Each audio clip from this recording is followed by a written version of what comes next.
and we have a lot of very, very talented people. And luckily, a lot of them are still have tons of experience, but are on the younger side.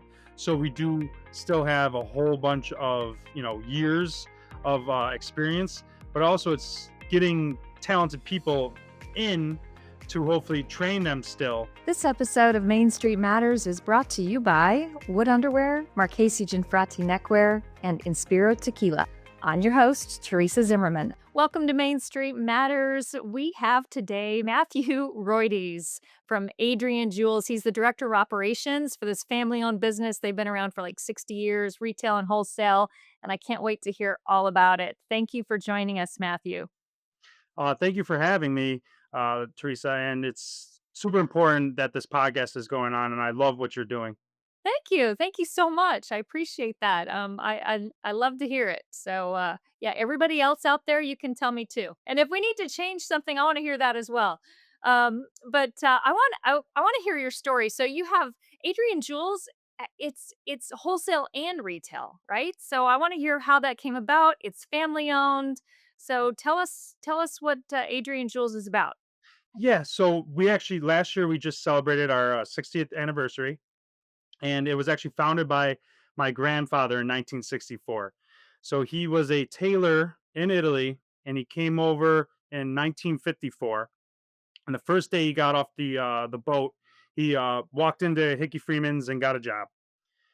So he worked there for 9, 10 years, and he met with another acquaintance there, another tailor, Giulio Bonter, and they started doing some side business, working at Giulio's house. Giulio would cut, and my grandfather would sew them together, making some suits.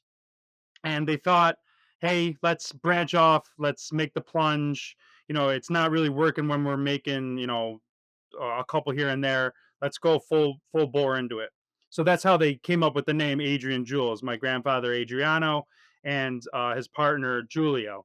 But it just so happened a couple years into that Giulio had a sickness in the family, and he actually had to go back to Italy. So he sold his half of the business to my grandfather. So my grandfather, he's just starting off, and he thought he had a partner, Well, and he's by himself. And they had a building on Portland Avenue in Rochester, New York. And in '69, they actually moved to the building that we're still in today. oh, Uh, wow. Wow. yeah, Was that all was it when he started, when he broke off from Hickey Freeman, was that just, by appointment? He was just doing personal studio stuff, or did he open a store right away? so he was actually he was still traveling. I believe the first big market that he had was Detroit, actually, and it was making for other makers. He was taking on back then there was a lot more people making garments, and he was taking on some overflow and making for other people, private label. So he started doing some of that, and then that was slowly how it grew. It was more so a wholesale growth and manufacturing growth for other people, whether it was spillover or just making for people, and then they were out there selling. When you can save time if you're making it, you can only sell so much. Right. But if you have someone making it for you, you can sell way more. Yeah. Yeah. So he really started, wholesale private label right from the very beginning. Yes, yeah. So it was yeah, and he had a group of people working for him that he was able to hand select. A lot of the people would they might have still been working at Hickey's, and they would come after hours, kind of moonlight. And but he would really try to grow that, and he saw an opportunity, a little bit of a niche where he could offer a higher make but to less individuals, and it was more of it was esteemed to be in an Agent Jules garment or have Agent Jules be your maker. So that Nice. was He set yeah, out to kinda luxury, that higher end from the outset as well then, it sounds like. for sure, yeah. So that was and that's still to this day our core is that niche where we still make everything in Rochester, New York, proudly. We have over 70 employees, and we're still making garments to this day to his standard. Throughout the years, obviously, we've added technology and plenty of other things to help advance that and grow it. but we still try to keep those core values and try to keep the handwork in the garments as much as we can, and in the parts that we think they are most important, and to streamline that and be able to give a great product to our dealers on the wholesale side that they could be proud of and sell and put their name on it for private label. Yeah, I on your website, I don't remember if it's the wholesale or retail site, but you've got some great video snippets of the marking and the cutting and the sewing, and I love that stuff. That stuff is it's like, glue connection. More, more, more. Yeah, yeah, and that's one of the beauties, like, being here at the manufacturing that I love is I get to I could go out in the shop, I'm out in the shop, and I get to see all this making happening and all this artistry happening, and I like to think of it as it's a science or, a math, but then because you got all the measurements, you have all these, the angles and everything and the curvatures that you need to keep track of, but then it's also the artistry that goes into it where you're kind of painting a picture of what your client wants, and by being able to take all these measurements and then put in the handwork and be able to make a two-dimensional piece of fabric cut into two-dimensional pieces of a garment, and then seeing that come to shape and to become a 3D garment that someone can slip on, it's wonderful, and it's a blessing, and unfortunately there's not too many left in the states that are easy, to go visit and see production, firsthand. Tell me about the retail side. How did that come about? Because that's completely different than, manufacturer wholesale. Yeah. So back in the 1970s, my both my uncles, my uncle Peter and my uncle Arnie, they were both working on the business. It was still manufacturing and wholesale. And then towards the late 70s, early 80s, my uncle Arnie focused on the wholesale and the manufacturing, really trying to grow that portion and try to get dealers across the country. And my uncle Peter really started trying to do the direct selling to the Rochester market. And we actually had in the front of our building that we're in right now is we actually had a retail store that people could stop by to and and come and visit, pick out fabrics and everything, do the fittings there, which was a unique experience because you could open up the door and next thing you know you see 20, 30, 40, 50 tailors working on garments, and one of those could be yours. So it was a really, really interesting experience, and he really took that and ran with it, put in countless hours and working overtime, every week. First one in, first one out, both of them, and to grow that retail. And then in 2007, 2008, literally right before the stock market crash, and then the housing crisis, they opened up a store on Monroe Ave in Pittsburgh, probably the busiest street in the Rochester area, besides in the downtown Rochester. And that once they moved there, a couple of years later, my cousin Peter started working for the retail. And once with the new move, and then the extra uh, family being involved, a little extra motivation, a little extra drive, and they really have taken that to new heights. They've really been crushing it. And then in 2001, they actually moved across the street to a little bit of a bigger building and a little bit of a better layout, as well as they're right next to a high end jewelry store. So they've really planted some seeds and tradition in the Rochester area that people they come far and wide from upstate New York and across the country to come and visit that store. They've really created a culture where it's people come there and sometimes they're not even buying. They're just coming and they're hanging out and they're chatting, and the next thing you know they're telling a new person to come in all about their experience, and that's the perfect referral right there. Yeah, you don't have to do any selling. Your customers are there to do it for you. Exactly. Hopefully in your clothing that they've already bought in the past. Oh, for sure, for sure. They're always dressed to the nines. You, mentioned a whole bunch of family names Yes. when you were talking about the businesses. Um, and did you always know is this just a family path? Like you guys all joined the business, or how did you decide to join the business?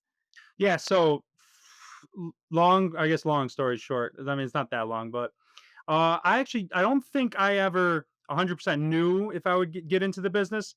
It was always something to be proud of, though, that we had a family business. My grandfather, that story, he came over on the boat with $33 in dimes.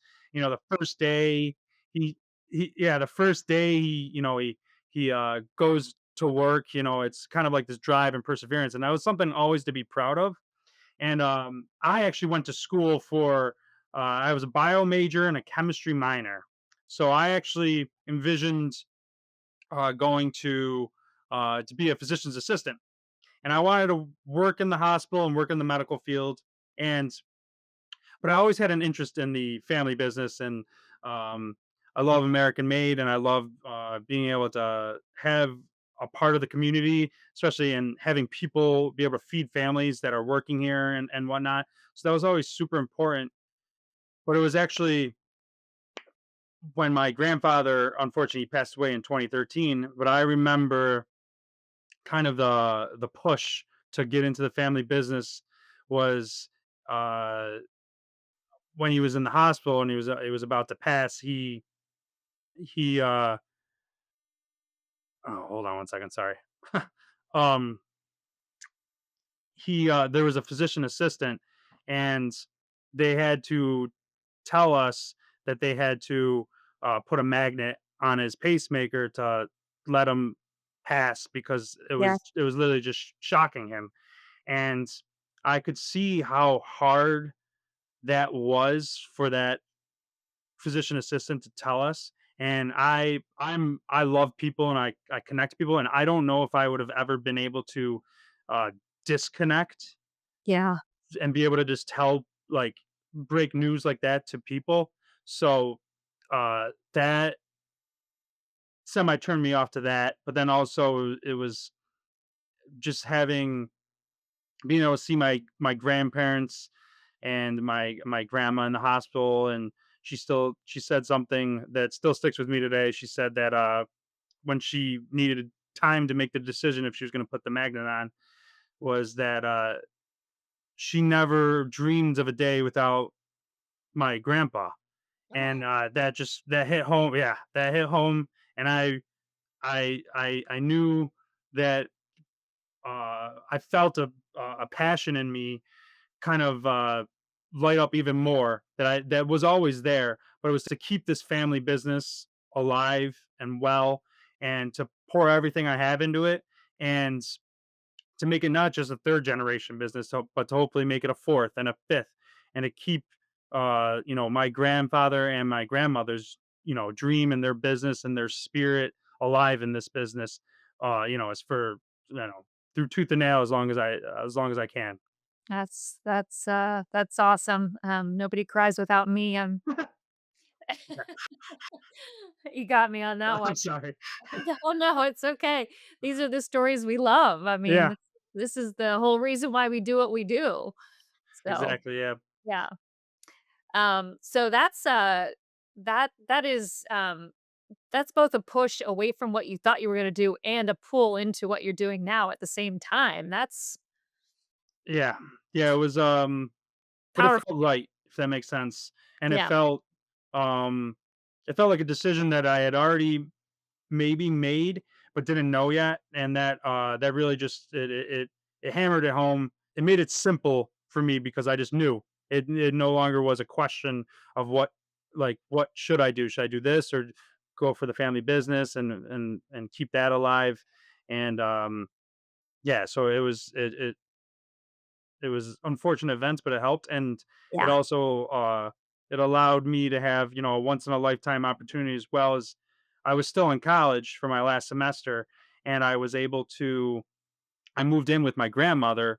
um and then she lives 5 minutes away from work, where the factory is. So I was able to spend every day with her, um, which was super important, and it was a blessing, because it was able to just to hear stories and cook with her and learn recipes. And it was such a great opportunity that I don't know if it would ever have been able to come fruition otherwise.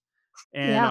that was super important to me. And that was also tough when she passed too. But it was I I'm so glad that I was given that opportunity to be able to get that close with my grandma at the end. Yeah, yeah. Oh my gosh. That's a treasure. Uh, Yes. did you work in the business when you were growing up at all? Nothing crazy, nothing too wild or anything. But I was here a lot. I actually do know the first time I did get paid here was my aunt. She's HR now, but she was the office manager. And I remember being a little kid and she gave me a letter opener and I opened all of the mail for her and she gave me $5 and I was golden, baby. I was probably like 5 or 6, but I was rolling in it. You were rich. Yeah. Do you remember what you spent it on? I don't know, probably candy. Yeah, I was gonna say candy. That's great. Um, you started in the mailroom. That can be part of your so you're director of operations. What does that mean? What do you do? Uh, whew, I do a little bit of everything. So, I oversee uh, our operations on the manufacturing side. So I deal, I'm in constant contact, meet every day with our foreman in the shop. I'm in the shop working with employees when there's situations that come up. We meet and we come to a game plan to deal with and fix any issues or to congratulate people or make sure we highlight achievements or whatnot and Mhm.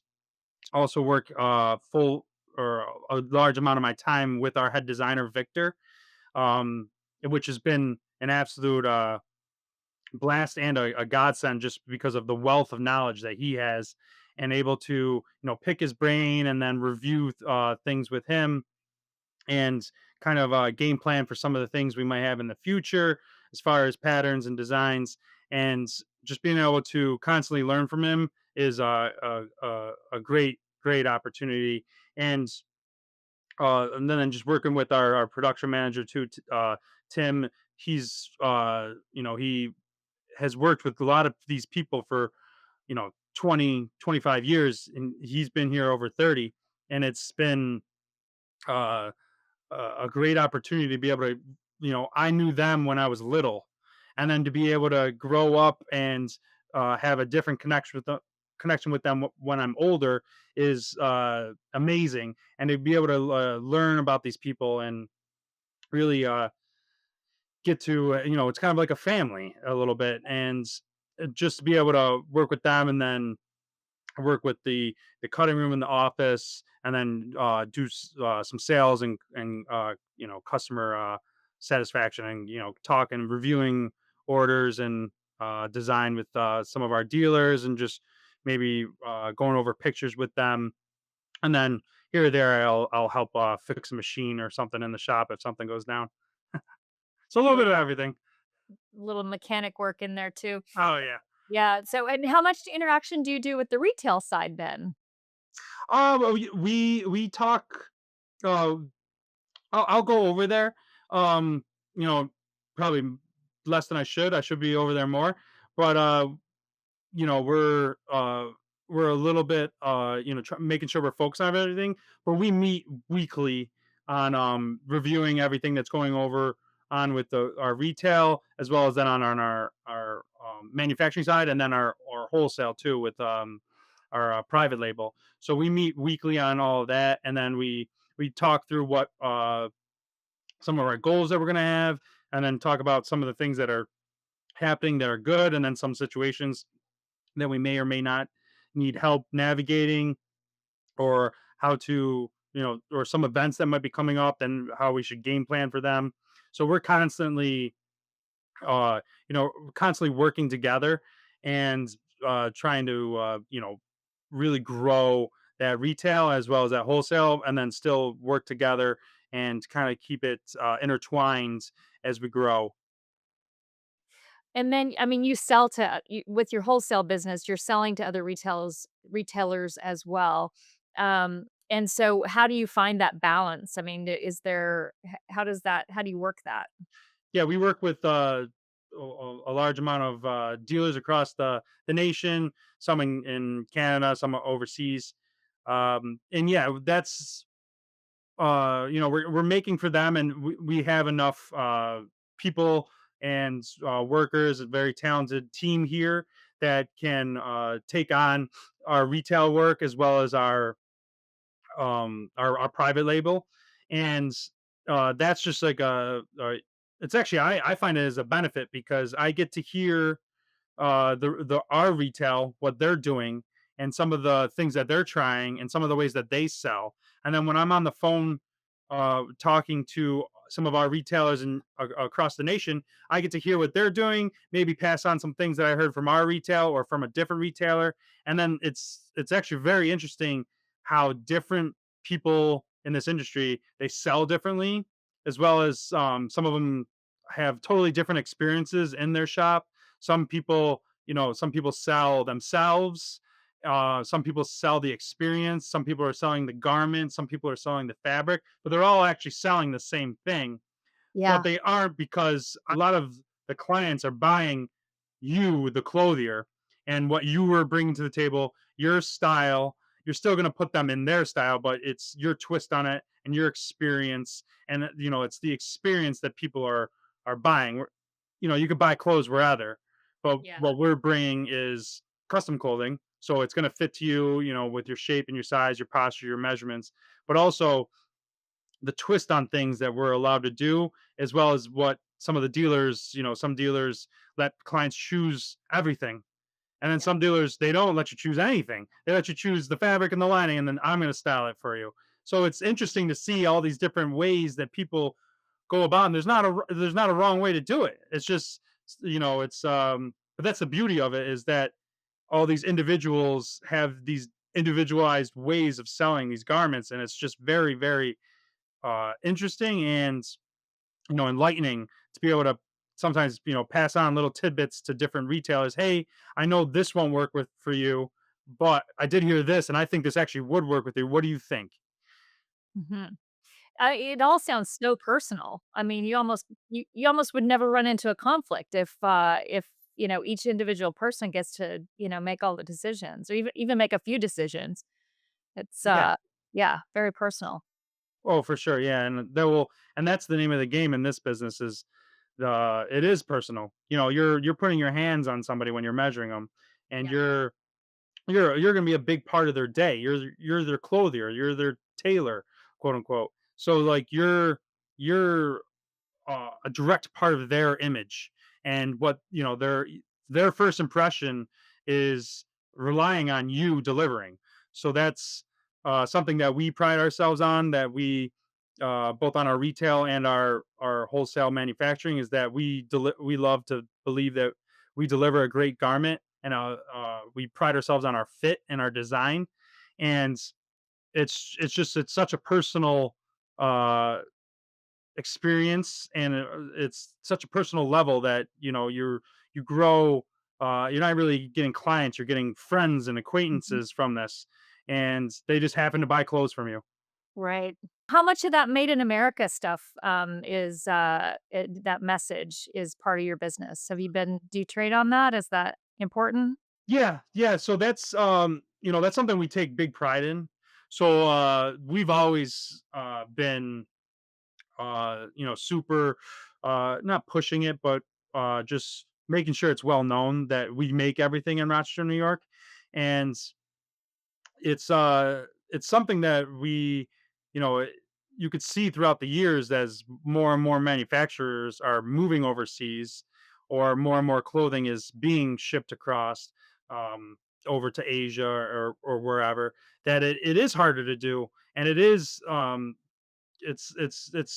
becoming smaller, the amount of manufacturers. So it's something that we're prideful in, and that we really push, as just something that uh, it's part of our lifeblood. We had Italian immigrant founders, and then my grandfather totally taking it over, but he came over for the American dream. So Yeah. we're keeping that American dream alive, and we want people that are buying our stuff and selling our stuff to be proud that, yeah, it's made in the USA. Yeah. Yeah. No, that's super fun. Hmm. Um, how do you stay current? Yeah, that's a big thing. So that's Yeah. a lot of what we do is our models and our garments that we have and our designs, they are very, very customizable, so they can be made more modern. Um, but also, what we're constantly doing is we probably release a couple new designs a year. We usually always are working on something that we're trying to bring to the forefront and to stay current. And we usually don't try to be the first to do something, because we aren't some big corporation where uh, we have a whole bunch of R&D and we can really push the envelope on something very, very niche or very fashion forward. So we Yeah. try to stay a little bit on the more classic side, but we want to stay up current with the times. So we do constantly work on current fashion and current hip things. And luckily, with men's fashion, it moves a little slow. It's not too fast, as well as it's kind of circular too. So, like, you know, especially you see over in Europe, like pleats are pretty big over there. We're seeing a little bit of an uptick in double breasted, and it just so happens, we have all those. It's just we got to dust them off. Right, right. Yeah, and people who work in women's, I don't even know how you keep up with all that stuff. Yeah, I'm very grateful to be in the men's world where, change is incremental. Yeah, yeah, and we do some ladies. So we do have a couple coat base models and a couple pants. Some of them more hip and modern, so they're very shaped and very they're shorter. And then some of them, the pants, we have a high waisted, and then we have a bell bottom, but nothing too crazy. And then we have a little bit of an old school kind of like a boyfriend coat where it's a little bit more boxy and not as tapered, and so that's a little bit more contemporary. But they yeah, ladies are it's hard to keep up with the fashion and what's in style. So we thought about just this. We're gonna cover our basics, and this is kind of like what we can offer, and just try to really make sure that we nail those and we can make people happy with those. And that's we've seen some good success with people. They might have never been selling ladies or didn't even know they could, and hey, they don't want to. They sell a husband, now they can sell the wife. So, okay, personal curiosity. Yeah, Are the fabrics the same between the men's and the women's? Do you bring in different fabric runs? I would say it's like 50-50. So there are specific fabrics that are, meant for, ladies. I would say basically all men's fabrics you can use for ladies. And I would say probably predominantly what we see is ladies using ordering the, just your standard fabrics, your gender neutral fabrics or whatever. Classics, the Yeah. right, and But I yeah, do know there are like some books, like I know Holland and Sherry's got a book that's like a very feminine, and they I mean they're beautiful fabrics, but like it's nothing I would ever wear. But right. it's yeah, but they're and we have a couple samples that are made up with those fabrics, and they make up beautiful. But I would say it's probably 50-50 whether people are just going for your standard fabrics, or they're jumping ship to the ladies fabrics. You work across the business in a lot of different areas. I mean, even just when you were describing your role as director of operations, that was a lot. And then, just the family connection and being part of and learning, so much of the business even outside your current role. What do you love the most? What do I love the most? I would say one of the things I do love the most is learning, as Yeah. well as the opposite of that is teaching. So, and I also think by teaching you learn, and by learning you can teach. So being able to work with my uncles, work with Victor, our head designer, being able to go out in the shop and learn from our tailors and our seamstresses, being able to take in that knowledge is paramount to keeping the industry alive and keeping our business alive, as well as then being able to pass that on to other people. So, like, actually, just this past January, one of your other guests mentioned the CTDA, and it's the Custom Tailors Designers Association. I was actually fortunate enough to teach a class there, and I Cool. taught a class on blue penciling. So that's kind of the manipulations to patterns to like a customer's pattern that you would make to make that customer their own pattern. So going over some of the basics on that to be able to teach some of the people there is I really enjoy that, and I could only have done that by studying so much with and learning so much from our designer, and being able to pass on some of that knowledge. One in a class like that with the CTDA, but also just talking on the phone with people and growing connections. But then also informing them and just being able to have an answer when they have a question is super important to me, as well as being able to be the helpful eye when they have a question on pictures they might have taken and they need help with some postures, just to being able to go over these things with individuals is super rewarding, and it also helps to make sure that we're masters in their eye. Mhm.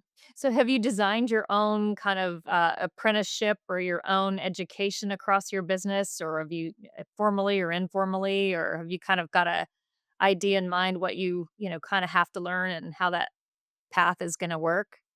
Yes. Yeah, I think it was a combination of the both. There was a little bit of structure to that. It was work making sure I worked with certain people, um, making sure. So I when I first started, I worked in the office. I learned all the front end office things to taking all the information from the orders to the work tickets that are all the information for the shop that they need. And then going to the cutting room, I worked in the cutting room. I learned how, um, how to put the pieces, what the pieces were, because in the beginning, you don't know what they Yeah. are. Yeah. Um, Learned a little bit of hand cutting, not that great at it, but I know how to do it. Um, and learning all the steps there, and then working with Victor, our head designer, and kind of really uh, being able to work with him for a long time and really nail down a lot of those things, because that's the lifeblood of our business is the customization and the making of individual people's patterns is that's the most important aspect, and being able to get a good foundation of that could only be done um, by learning, all the different steps that go into it, and then learning that final step of, creating those patterns, and Mhm. then just being able to work with a whole bunch of people. It was a goal to work with people, but also it was um, you know, a loose goal to also just work with as many people as I could to learn as much about the whole business, so that when someone had a question, I might not be able to do it per se, but I do know how it should and could be done. So we can Right. still talk about it, and we can still go over it, and we can still see where there might be room for improvement, or if there's an issue, or how we can fix things or make things better. So that's always, the goal is to constantly be improving and constantly being able to, uh, you know, take little things and be able to implement them. Yeah, so you're just diving right in. Oh yeah. Yeah, Always. love it. So what's your biggest challenge? Our biggest challenge our biggest challenge is probably, making sure our workforce, we have a great team here.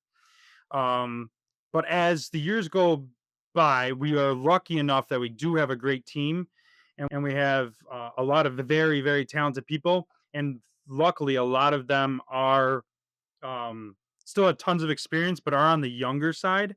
So we Okay. do still have a whole bunch of years of experience, but also it's getting talented people in to hopefully train them still, so that that pool has throughout the decades has shrank and shrank and shrank Yeah. of the amount of talented people who are coming in. So we're lucky enough that we do have talented people, and we can they can train people that might have some talent, or people that might have the drive and the wish to get into the industry. So to be able to train them, we're lucky, but it's always going to be a challenge per se, just because of the um, just the shrinking of the amount of people that are still interested in getting in the business. Yeah. So what do you do about that? Where do you find people? I mean, talent and staffing is, it's just kind of a constant. I mean, it's all there's always turnover. Hopefully the turnover Mhm. is not at a fast pace, but you always kind of have to be filling that pipeline. What do you guys do about that? Yeah, so we luckily have we work with a lot of local um companies Mhm. and local like organizations. We also have like a large amount of people here that are like tons of nationalities. It's a true melting pot here, and we are able to like tap into some of their networks because a lot of them may have people that are in the industry or were in the industry or are interested because they are. So we're able to tap into that kind of network and be able to work with local organizations to be able to kind of grab onto them, as well as I know a couple years back we were able to work with one of the local schools and one of the local organizations to offer English classes here. And so it would be after hours English classes because we do have um, some people that they don't either speak great English or can't read great English. And being able to have those teaching classes was special, as well as it kind of opened up our pool of people that could work because they were learning English, and then we could have you know it was amazing that there was one guy that was who couldn't really speak English that great. I would have a conversation. We would have to point at things and talk. And within a couple months, we were having full blown conversations. And it was amazing to be able to do that and to be able to offer that. Was able to open up the pool of people that we were able to work with and be able to, the families we were able to grow with. Yeah, nice. That's great. That's so fun. And then what are you seeing in future? The biggest challenges you kind of are coming up in future, and you pick a timeline: 2 years out, 3 years out, 5 years out, maybe 10. And how are you preparing for that? I know some people I've spoken with have approached that from a technology standpoint. Some are focused on a brand standpoint. But what's your thought about what you're going to be facing future wise? Yeah, I think in the future wise, it's going to be as there's more and more choices out there, and a lot of those may be at a lower price point. So I think um, the ability to keep up with them, as well as to be able to innovate and keep up with technologies, which we've been trying to make sure that we are keeping up with those and moving on those, and still be able to offer um, something that's uh, worth people's money when they're buying our garments. They're buying the technology, they're buying the our knowledge, they're buying the customer service, and uh, you know, we're not an expensive garment, we're a costly garment, meaning that, something's expensive. It means that it costs a lot of money, but it's might be it's expensive because it's a little bit of a disappointment because it didn't deliver on what it was promising. Whereas we're costly because there's a lot of research and development. There's a lot of hard work. There's a lot of knowledge that we have that we're putting into it, and that's just it's what you're paying for is to get an amazing garment. Yeah. So it's just constantly trying to keep up with, and that's why we're constantly trying to add new designs that we offer, and we're always trying to make sure we're in touch with the technology and being able to deliver new technologies and whatnot to our dealers, and then also on the retail side, our consumers, Yeah, yeah. Well, those consumers will certainly tell you, and you guys have your finger on the pulse on that, right? for sure. Yeah. That's great. Um, how do where best to find you? If any of our listeners out there want to reach out, where should they reach out to you? Yeah. Our website is adrianjules.com for then we have a landing page for our wholesale and then for our retail. And then to reach me, it would be Matthew at adrianjules.com, as well as our you can DM me or contact me via LinkedIn. Yep. Um, Yep. I, We'll put all those spots in the show notes as well. perfect. Yeah, absolutely. I have one more question for you. Yes. And certainly if you have anything else you want to cover off, we should do that as well. But my last question is why does Main Street matter? Yeah. So Main Street matters because it's the individuals and the personal level that Main Street brings to consumers and to the community. Uh, there's, when you have these big corporations and these big box stores, you're buying what they want you to buy. Whereas when you go into these main streets, you might be buying unique things, you might be buying, creative things from individuals, and you're also getting a personal level and a personal touch that you can't get from these larger corporations, or it's a lot harder to. And these individuals get to, you know, give back to the community because they're working in their own community. And when you buy from Main Street, you are buying from the community, you're helping the community. And it's when if Main Street, goes away, you are cutting off a whole amount of community and those people give back to the community and the level of uh experience that these people have is not a lot often the repercussions that if these small stores if they left they're not even known because they're so important to the lifeblood of these communities and then just the collaborations that people can do with them. Yeah, yeah, I think that's right. I think you know, you put it a little differently than anybody else has in that if you look at a single store and they go away, you don't really realize that that would be a big deal, but it is. Yeah, It's a it's a huge deal. Yeah, and it's that impact, you know, wider impact that is you don't get to see until it actually happens, and that's just a sad thing. Makes me sad to think about. Um exactly. Yeah, and yeah. it's a shame whenever you hear about a local business. They might be shutting their doors or um, it's a shame because a lot of times it's, that was someone's story, that was someone's, livelihood, that they were their dream that, it might have been unfortunate that they had to close before they wanted to or needed to. And then, a lot of times you don't know what is going to be the repercussions, um, until, down the road. Yeah, yeah. Well, you know, and the multi-generational effect of that too compounds things, I think. I mean, you know, you're in this multi-generational business. Third generation? Yeah, Their because your generation. grandfather started it, right? Yep. So, and you want to see it through to some more generations as well, and love that. The impact of that is huge. And we also like to see new people starting up. So, For sure. all that good stuff too.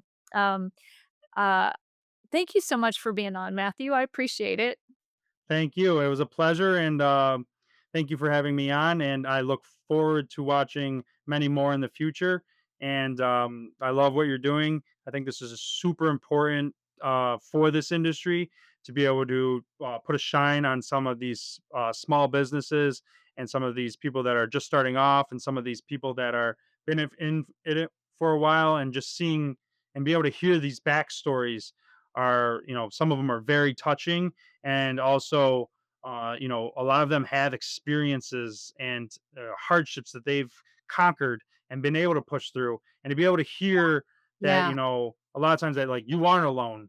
I know a lot of people who are starting off in the industry, there's going to be some hardships and there's going to be some tough times, and to be able to hear someone's backstory and on this podcast is, I think, super important for the industry, and just to be able to relate with some of these individuals is paramount. So Yeah, thank you. yeah. Well, you're welcome, and thank you. I appreciate that. Yeah, because that is part of our point. It's that we're not alone. None of us are alone. Just gotta reach out. Just Like, tap, call, exactly. whatever. Yeah. All right. Well, thank you so much, Matthew, and appreciate you being on Main Street Matters. Thank you, Teresa. Thank you for tuning in to Main Street Matters. I hope you found today's episode insightful and inspiring. I'd love it if you would share Main Street Matters with fellow retail owners or anyone else who loves Main Street. And please subscribe so you know when the next episode drops.